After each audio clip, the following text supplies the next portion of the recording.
Ini merupakan salah satu video series mengenal analisa transaksi di mana di video kali ini kita akan bahas mengenai mengenal pelaku pasar di market.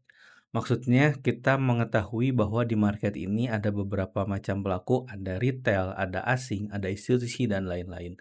Maka di video kali ini kita akan bahas mengenai detail pelaku pasar sebenarnya. Penasaran? Yuk kita simak videonya kali ini.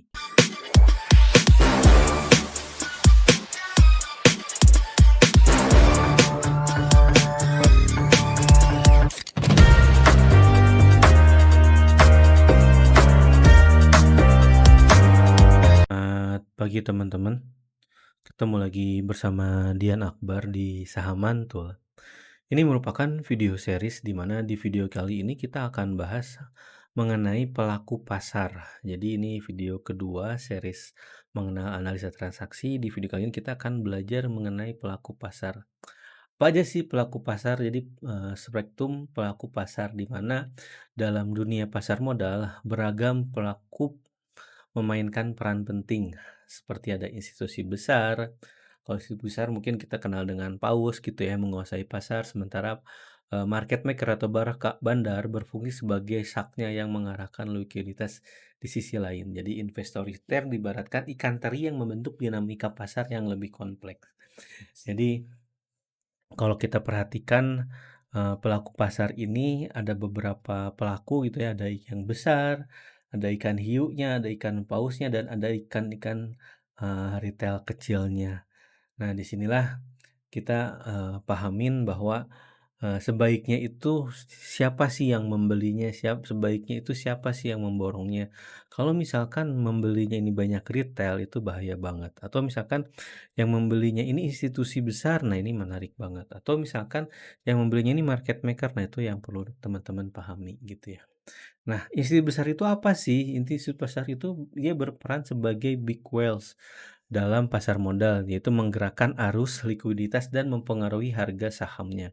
Mereka memiliki sumber daya yang besar, memungkinkan untuk melakukan investasi signifikan dan memanfaatkan informasi pasar dan menjanjikan mereka bergerak utama dalam dinamika pasar. Maksudnya apa? Jadi kalau teman-teman pahami gitu ya, misalkan, di sini ada big fund atau misalkan manajer investasi yang memborong beberapa saham tertentu yang mereka udah analisa sebelumnya. Mereka sudah mendetek, "Oh ini ternyata ada laporan keuangan yang bagus. Oh ini ternyata, baru mengeluarkan, keterbukaan informasi yang ke depannya prospeknya bagus."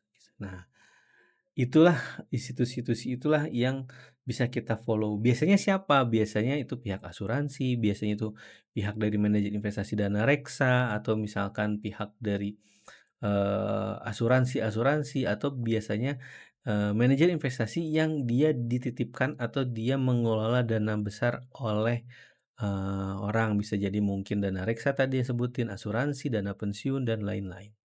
Nah, inilah institusi besar yang, bisa kita follow. Kenapa? Karena mereka sudah punya keahlian dan mereka sudah riset sebelumnya dengan tim-tim mereka. Sehingga kita tidak perlu capek untuk mengikuti, tidak perlu capek untuk riset dan tidak perlu, detail untuk melihat sahamnya bagus atau enggak secara fundamental gitu ya.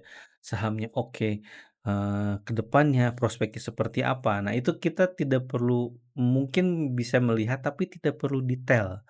Dan kita hanya bisa, dan kita boleh follow mereka dan kita bisa nebeng ke mereka. Jadi ibarat kata nebeng dari, pergerakan, market besarnya atau market maker-nya. Nah, sebelum dilanjut, ini saya ada satu acara di mana di acara ini dibahas mengenai timing yang tepat untuk entry. Kenapa? Karena biasanya market maker atau institusi besar itu dia mengakumulasi jumlah saham tidak cukup satu hari saja atau tidak cukup satu minggu saja. Mereka biasanya mengumpulkan barang, membeli barang itu berbulan-bulan, berminggu-minggu, bahkan bertahun-tahun.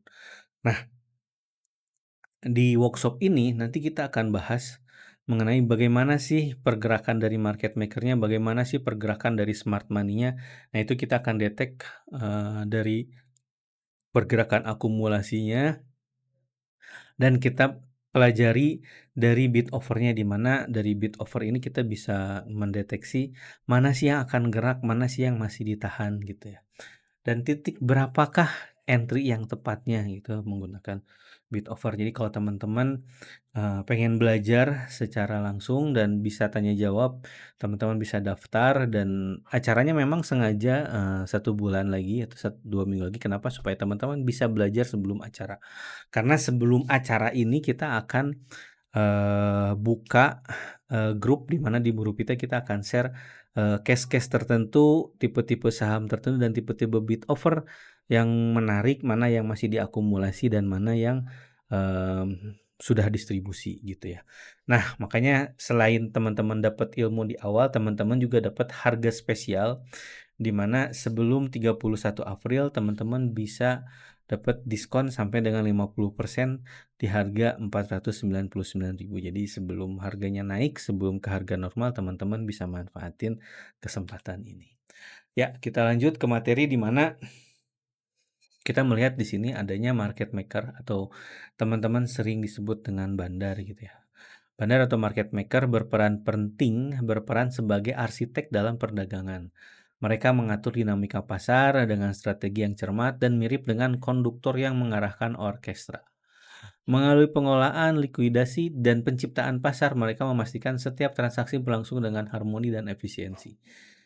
Efisien dan teman-teman mungkin mengetahui gitu ya di sini bahwa di satu orkestra musik gitu ya, ada yang menggerakkannya, ada yang mengatur ritmenya. Nah, di market pun juga hampir sama.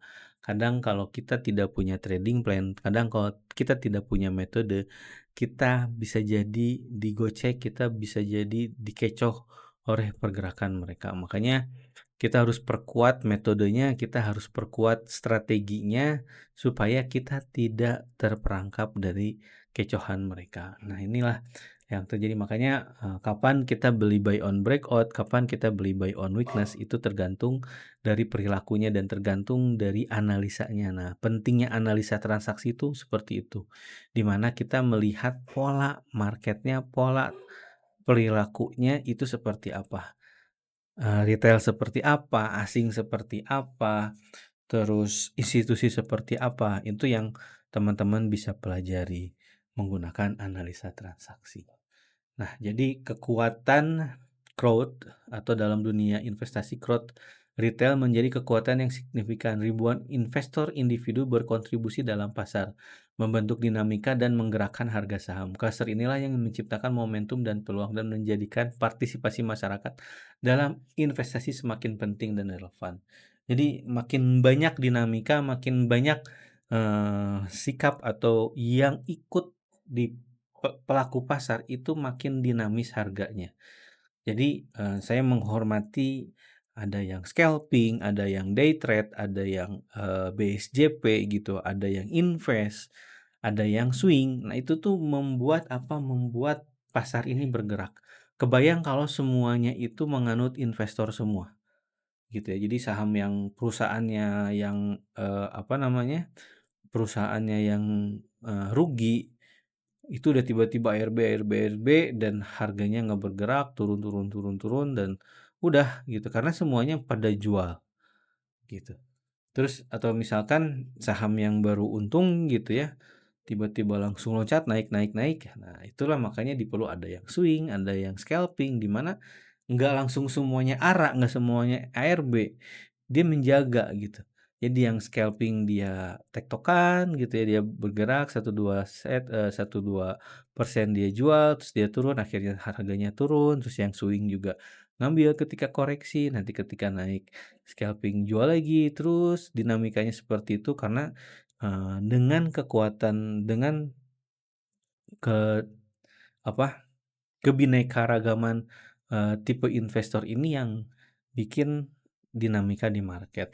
Dan saya pun juga nggak tanpa mengurangi rasa hormat, ada beberapa banyak investor dengan menggunakan metode-metode lain gitu, dan itu membuat harganya semakin naik turun. Karena apa? Karena di market ini tidak ada pola yang bikin cuan konsisten, tidak ada ilmu yang pasti, semuanya baru analisa. Nah, itu yang membuat, peluang membuat semakin, terbentuknya harga, gitu ya. Nah, strategi pelaku pasar seperti apa? Nah, interaksi antar pelaku pasar menciptakan dinamika kompleks dalam pasar modal, memecahkan peluang dan mempengaruhi keputusan bisnis secara signifikan. Jadi kesimpulannya dari sinergi menunjukkan bagaimana kolaborasi efektif antar pelaku pasar yang melahirkan pertumbuhan dan stabilitas yang lebih baik.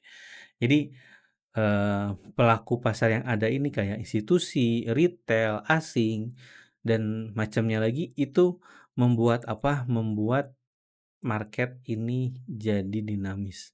Jadi market ini jadi bergerak, nggak monoton gitu ya, nggak hanya misalkan scalping semua, ya udah sahamnya naik turun aja gitu. Atau misalkan swing semua gitu. Nah, itu yang bikin, saling, memadukan antara, setiap perilaku saham.